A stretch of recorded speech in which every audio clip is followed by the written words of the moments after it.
Okay, so this is my intro to Soc final video essay.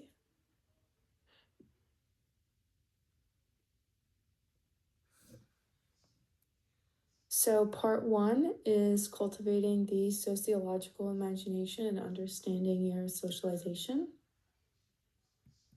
So first of all, what is the sociological imagination? So to me, the sociological imagination is really just the ability to observe the social world around you, and to be able to put clues together as to why the circumstances are the way that they are.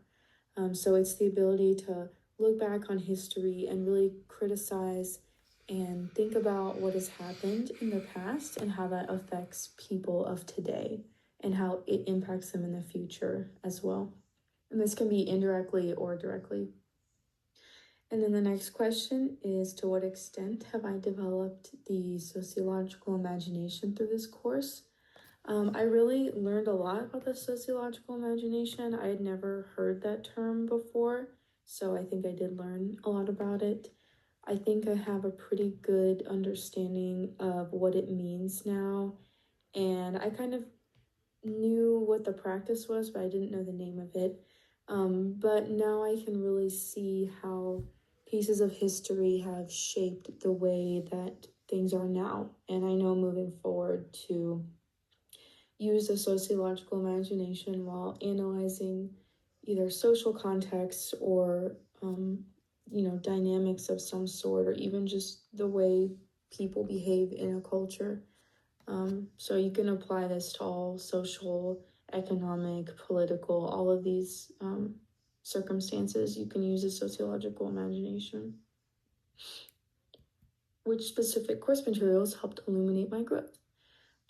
So one of the course materials that stood out to me was about Brock Turner.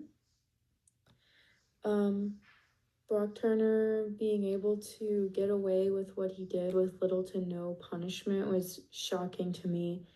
And I think that really showed a much bigger macro level issue that has to do with culture, social structures, and status, and money and politics. And if you really try to use the sociological imagination, Brock was able to get away with his crimes with such little consequences because of the corrupt structures in place that have been in place for a long time. And these include the criminal justice system, university systems, gender, and other things. And then my definition of socialization is that it's a lifelong process in which someone learns what is socially normal and how to behave in society. So obviously throughout different cultures, there are different norms, expectations, those things, and every culture's socialization is going to be a little bit different. And you can expect to see maybe some differences that people may not understand, but it might be just normal in that country or that culture. And this can be like within school, religion, relationships, churches, any other social context. People can have influencing socialization agents. And then how have different socialization agents in my life shaped my ability to practice a sociological imagination? The primary socialization agents that have impacted my ability personally is probably family and religion. I grew up in a Christian home, so I was always shown how to be compassionate towards people, just like Jesus was. My family was very non-judgmental, so we were always told to use the sociological imagination, really, without that name, to be able to really have compassion for people. And then I think where I have room to grow is to separate like personal opinions and values from statements that I can make about other cultures or groups.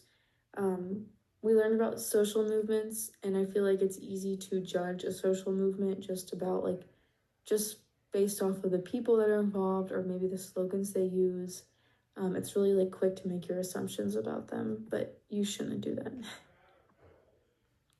And then part two is practicing cognitive empathy and cultural humility. And my definition of cognitive empathy is the really intentional decision and ability to try and understand someone else's position without actually experiencing those things. So in class, we talked about having cognitive empathy for maybe children in Africa who are living in poverty, and we may never understand what that's like, but we can still intentionally choose to try and really resonate with how they feel and have compassion. And then my definition of cultural humility is also, again, an intentional decision, um, which allows someone to approach other cultures with open mindedness and compassion and not make any rash conclusions about them or judgments just based off of what they do differently. And then the next question is, to what extent have I developed cognitive empathy through this course? I think I've really grown in my understanding and ability to think with cognitive empathy. I definitely had empathy before, and that's a strong suit that I have, but I think the things that we learned about in the class have really opened my mind up to the types of things that people are dealing with in other cultures that I don't have a lot of contact with or I'm not super familiar with. We talked about something that's stood out specifically to me with cognitive empathy is we talked about how Africa remains a poor country because other countries take a lot of resources from them. And I was just thinking about how this might be so frustrating because I'm sure there's a lot of people there who are working really hard, like physical labor jobs, but they're still living in poverty because their resources are being taken and they don't have they're not able to really profit off of their work. And then, to what extent have I developed culture of humility through this course?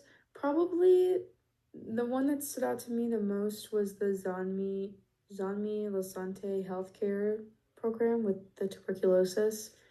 How the healthcare providers were blaming the patient's chronic illnesses on their culture and how they act was really interesting to me. It made me really consider what it means to practice cultural humility and so how it can apply to like medicine. It's not just within simple things like food and music. It becomes like more complicated, and it actually becomes more necessary once you get when things get more serious with healthcare, you need to have cultural humility. And then which specific course materials helped illuminate my growth? A specific topic that stood out to me and contributed to my growth in cognitive empathy and cultural humility was learning about the section of inequality, poverty, and mobility. We talked about redlining, white flight, blockbusting, which even still plays a role in the housing market and in cultures today. I think learning about this expanded my view on the people who live in these areas and who are of lower status. And instead of assuming that maybe they don't work hard or that they're lazy, I can maybe see and reflect on how they ended up in the situations that they're in.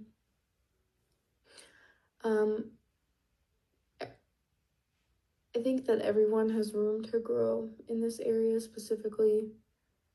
I think that because we won't see all cultures and be a part of them, that we'll never fully be culturally competent, but we can always have open-mindedness towards them, not make super rash conclusions, and just have it be a lifelong process and just be open to learning about new cultures and, new norms.